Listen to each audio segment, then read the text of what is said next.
ठाकरे गटाचे खासदार संजय राऊत सध्या बोलतायत। आपल्या शंकराचार्यांना आमंत्रित केलं नाही। हिंदुत्वाचे सगळ्यात मोठे आमचे गुरु त्यांनी हिंदुत्वावर गप्पा माराव्या।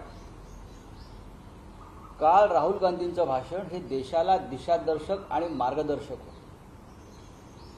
राहुल गांधी यांनी भारतीय जनता पक्षाच्या नकली हिंदुत्वाचा मुखवटा काल उतरवला।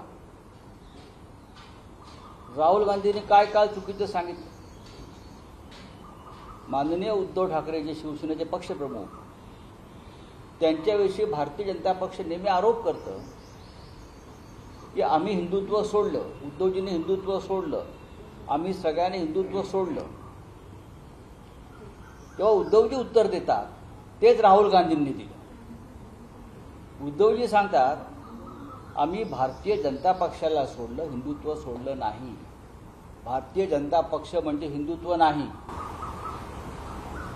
राहुल गांधींनी काल नरेंद्र मोदी आणि अमित शहा यांच्या तोंडावर सांगितलं की हिंदुत्वाचा ठेका तुम्ही घेतलेला नाही मोदी, आणि भारतीय जनता पक्ष म्हणजे हिंदुत्व नाही। हिंदुत्वाची व्याप्ती, हिंदुत्वाचा विचार खूप मोठा आहे जो तुम्हाला कधी समजलेला नाही। पंतप्रधानांना उभं राहून त्यांच्या प्रश्नाला एकंदरीत सत्ताधारी पक्ष मोठा गोंधळात पाहायला मिळाला। त्यांचे मंत्री पहिल्या फळीतील टॉप 4 नेते उभे राहिले। 9 मंत्री, 1 गृहमंत्री आणि 1 अकेला सफर भारी म्हणजे नरेंद्र मोदी, या सगळ्यांना काल राहुल गांधी भारी पडले। त्यांना वारंवार हस्तक्षेप करावा लागला। आपली बाजू मांडण्यासाठी लोकसभा अध्यक्षांकडे प्रोटेक्शन मागावं लागलं। कालचं चित्र फार विचलित करणारं होतं। खरं म्हणजे 10 वर्षात प्रथम देशाच्या मजबूत गृहमंत्र्यांना संसदेमध्ये ओम बिर्लांकडे प्रोटेक्शन मागावं लागलं। हमें संरक्षित कीजिए। कालपर्यंत ह्यांच्यापासून आम्हाला संरक्षण मागावं लागत होतं। एवढी यांची हुकुमशाही आणि दादागिरी होती। पण राहुल गांधींनी काल त्यांना गुडघ्यावर आणलं संसदेमध्ये आणि त्यांना ओम बिर्लांकडे संरक्षण मागावं लागलं। हे चित्र काल देशाने पाहिलं। मजबूत विरोधी पक्ष आणि प्रामाणिक विरोधी पक्ष नेता काय असतो हे काल देशाला पहिल्या दिवशी दिसलं।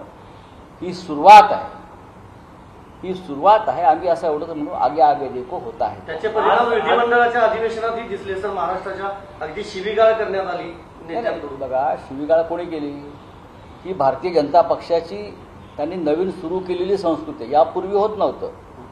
देवेंद्र फडणवीस यांच्या हातात जेव्हापासून या राज्याची सूत्र गेली तेव्हापासून त्यांनी ज्या टोळ्या जमवल्या इतर पक्षातल्या गुंडांच्या, भारतीय जनता पक्षाचे ते झालर टाकू, ते त्यांच्या मूळ पक्षाचे लोक नाही आहेत, बाहेरचे लोक आहेत। या टोळ्या आहेत त्यांनी जमवलेल्या।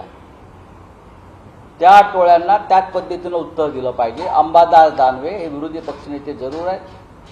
आतापर्यंत त्यांनी विरोधी पक्षनेत्याचे सर्व शिष्टाचार पाळलेले आहेत। पण एक शिवसैनिक म्हणून जर आमच्या अंगावर कोणी येणार असेल तर आम्हाला त्या पद्धतीनं त्यांच्यावरती चाल करावी लागेल। कोण आहेत हे लोक? फडणवीसांनी गोळा केलेले। यांना काय भाजपचा विचार माहिती आहे? यांना काय हिंदुत्व माहिती आहे? हे सगळे दलाल एजंट फडणवीसांनी गोळा केले आणि राज्य करायचा प्रयत्न केला। जे दिल्लीमध्ये तेच महाराष्ट्रात। ह्याच्यामध्ये देवेंद्र फडणवीस यांच्याबरोबर असलेला एकही माणूस हा खरा भारतीय जनता पक्षाचा नाही, त्या विचाराचा नाही। राष्ट्रपतींच्या अभिभाषणावर आज पंतप्रधान संबोधन करणार आहेत 4 वाजता संध्याकाळी। याला करू द्या। प्रश्न असा आहे की एरवी पंतप्रधान फक्त भाजपच्या खासदारांची बैठक घ्यायचे, आज अभिभाषणापूर्वी एनडीएच्या खासदारांची बैठक बोलवली। दुसरा पर्याय नाही त्यांच्यासमोर। एनडीएचं जे सध्या भजन चाललेलं आहे मोदींकडून ते ऐकून आम्हाला आनंद होतोय आणि थोडं गुदगुलाही होत आहेत। त्यांना दुसरा पर्याय नाही। भारतीय जनता पक्षामध्ये मोदींच्या विरुद्ध कमालीची अस्वस्थता आहे। त्याच्यामुळे एनडीएच्या पाठिंब्याशिवाय, हे 2-4 जे प्रमुख पक्ष आहेत त्यांच्या पाठिंब्याशिवाय हे सरकार ते चालवू शकत नाही।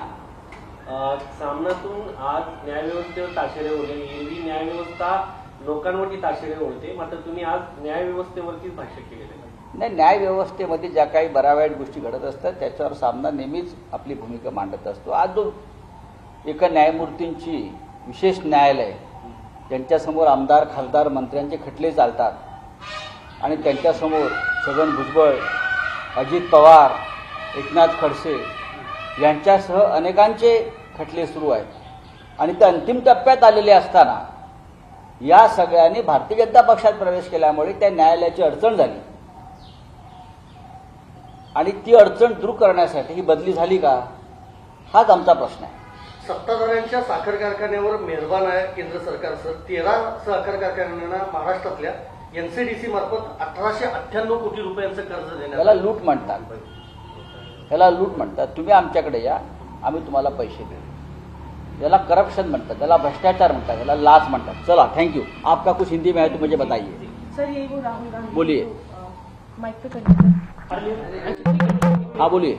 सर राहुल गांधी का जो स्टेटमेंट आया उन्होंने जहाँ पे पूरे हिंदूज को बोला कि वो हेटेड और नहीं, आप गलत सवाल है आपका. राहुल गांधी जी ने सभी हिंदुओं के बारे में, हिंदू समाज के बारे में कोई भी गलत वक्तव्य नहीं किया. ये जो अपने आप को हिंदू समझते हैं, जो संसद में बैठे थे, अगर उनके कान साफ हो गए तो और ठीक से सुना होगा तो फिर एक बार वो सुन लीजिए. राहुल गांधी जी ने कहा है मोदी जी यानी हिंदुत्व नहीं और भारतीय जनता पार्टी यानी हिंदू समाज नहीं. हिंदू समाज बहुत बड़ा है, हिंदू समाज की व्याख्या बहुत बड़ी है जो भारतीय जनता पार्टी के समझ में नहीं आई है. मैं आपको महाराष्ट्र की बात बताता हूँ. ये बीजेपी के लोग हमेशा हम पर क्रिटिसाइज करते हैं कि शिवसेना ने और उद्धव जी ने हिंदुत्व को छोड़ दिया.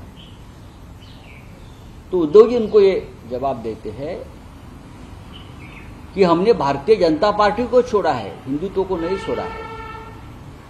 बीजेपी यानी हिंदुत्व नहीं. कल संसद में नेता प्रतिपक्ष राहुल गांधी ने यही बात कही कि बीजेपी का जो नकली हिंदुत्व है, ढोंगी हिंदुत्व है, हम उसे हिंदुत्व नहीं मानते. हिंदुत्व की डेफिनेशन बहुत बड़ी है, वो संस्कार है हिंदुत्व और संस्कृति है.